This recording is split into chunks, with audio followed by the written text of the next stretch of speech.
गुरुर् ब्रह्मा गुरुर्विष्णू गुरुर्देव महेश्वरा गुरुर साक्षात परब्रह्म तस्मै श्री गुरुवे नमः। श्री स्वामी समर्थ तुम्हा सर्वांचं आपल्या चॅनलमध्ये खूप मनापासून स्वागत आहे।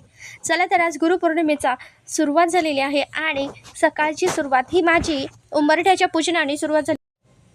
सुरुवातीला सकाळी उंबरठा गोमूत्र आणि पाण्याने स्वच्छ पुसून घेतला, मेन दरवाजा सुद्धा पुसून घेतला आणि त्यानंतर उंबरठ्याला हळदीचे लेपन, स्वस्तिक, हळदी कुंकू वाहून पूजा केली, धूपदीप लावला आणि त्याचबरोबर इथे छानपैकी फुलांनी सजवलं। तसेच दरवाजालाही तसेच।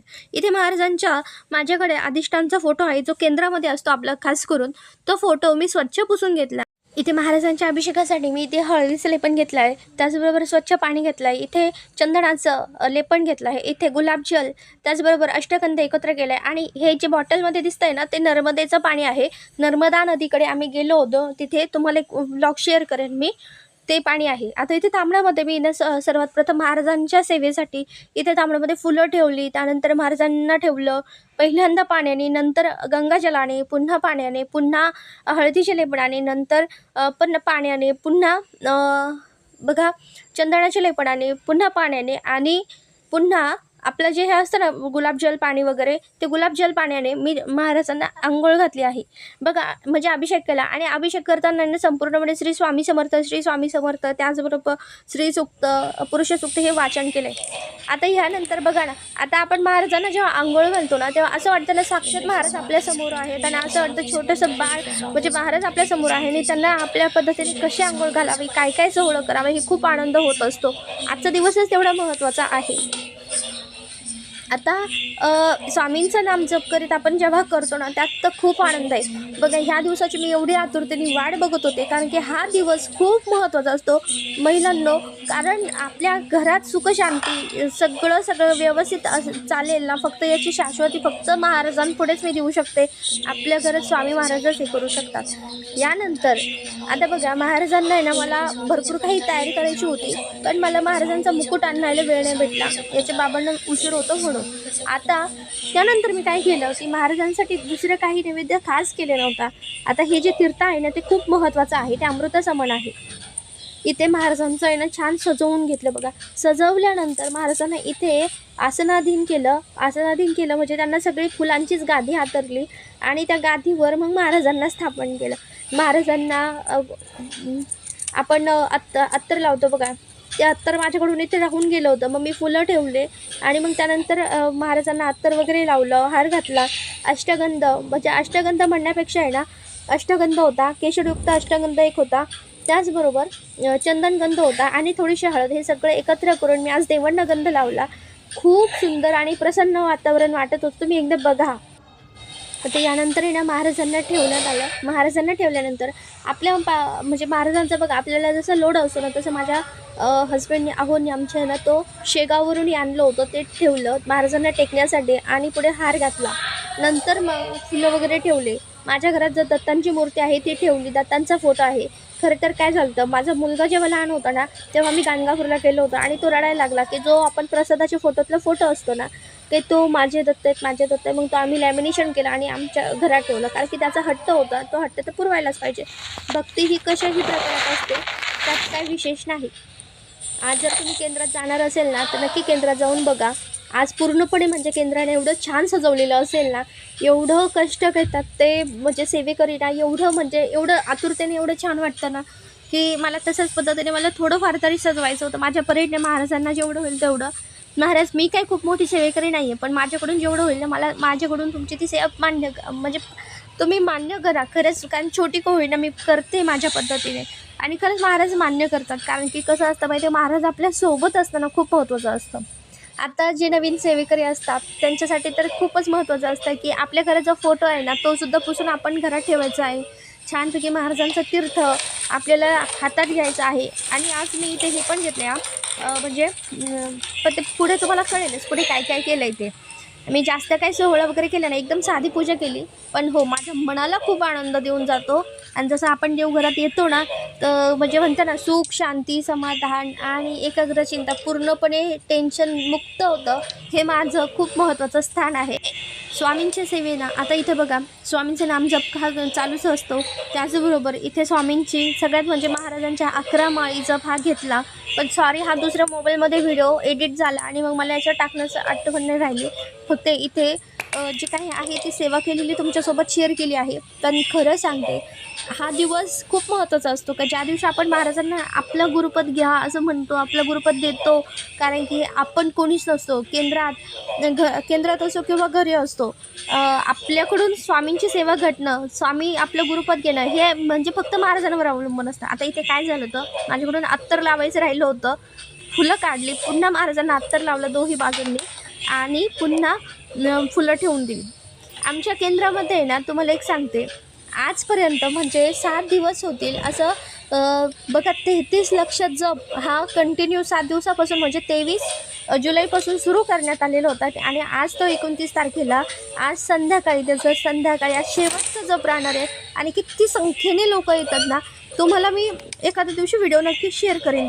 एवढं प्रचंड छान महाराजांच्या सेवेमध्ये लोक सहभागी होतात ना, एवढा खूप आनंद होतो. मी जर गावाकडे असेल ना, महाराजांनी माझ्याकडून पण करून घ्यावा, पण ते खरं असतं महाराजांनी कोणाकडून करून घ्यायचं कोणाकडून नाही हे फक्त महाराजांना माहिती असतं. एवढं माझ्याकडून होतं आहे. घरातली सेवा हीच खूप महत्त्वाची आहे. आपण जेवढं महाराजांसाठी करतो, केवढं सजवतो. मला चाफ्याची फुलं इथे नाही मिळाली, मला म्हणण्यापेक्षा माझ्या आहोंना त्यांना यायला रोज उशीर होतो म्हणून, पण मग नाही मिळाली. त्यांनी माझ्यासाठी, माझ्या स्वामींसाठी हार आणला, माझ्या महाराजांसाठी हार आणला, हेच खूप मोठं.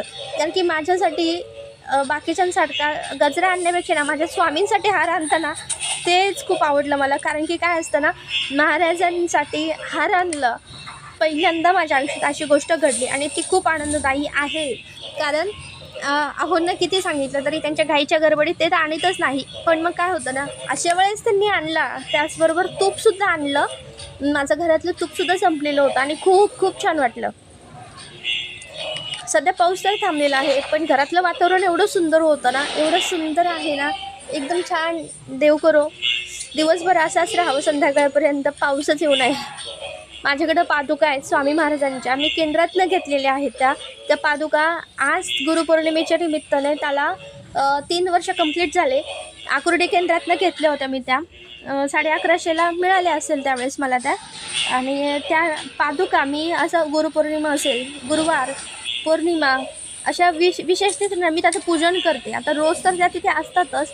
पूजन करून त्यांना गंध लावला आणि फुलं वाहिली. असं साक्षात महाराज तिथे आहेत असं जाणवतच होतं. कारण की बघा ना, केवढं सुंदर आणि खूप प्रसन्न वातावरण वाटत होतं.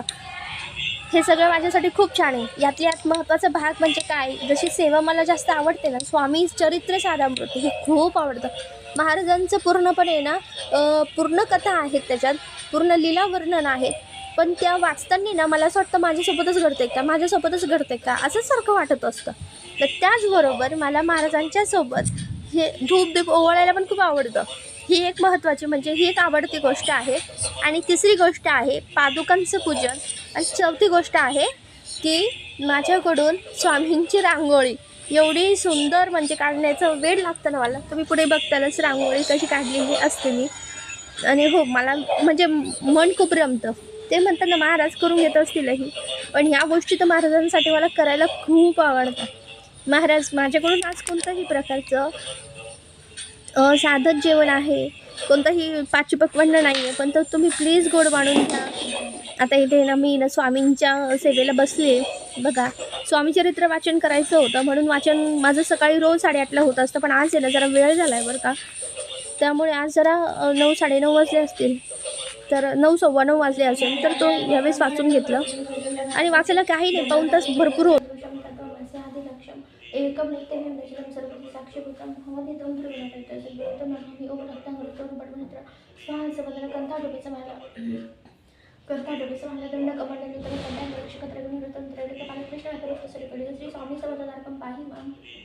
आज ज्यांना आहे ना केंद्रामध्ये सेवा करायला मिळणार आहे ना, ते खरंच खूप भाग्यवान आहेत.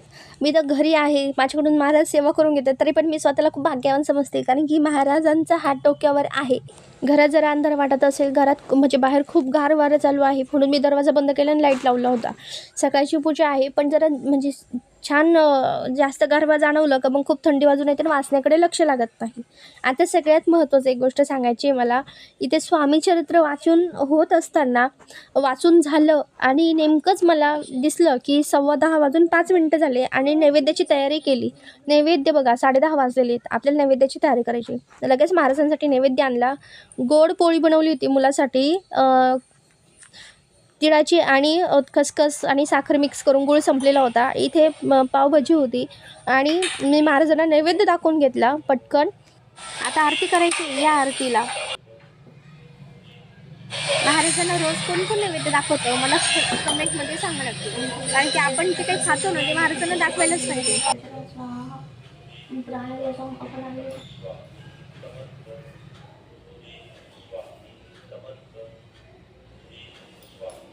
हळू आरती श्री गणपती ओंकारा. जय जय सद्गुरु स्वामी समर्था. आरती करू गुरुवर्या रे. अगाध महिमा तव चरणांचा वर्णायामध्ये या रे. जाणीसे म्हणीचे सर्व समर्थम श्री सद्गुरु अक्कलकोट निवासी राजाधिराज योगीराज श्री स्वामी समर्थ महाराज की जय. झालेली सेवा स्वामींच्या चरणी रुजू करते आणि व्हिडिओ व्हिडिओ आवडला असेल तर नक्कीच लाईक करा, सबस्क्राईब करा. हे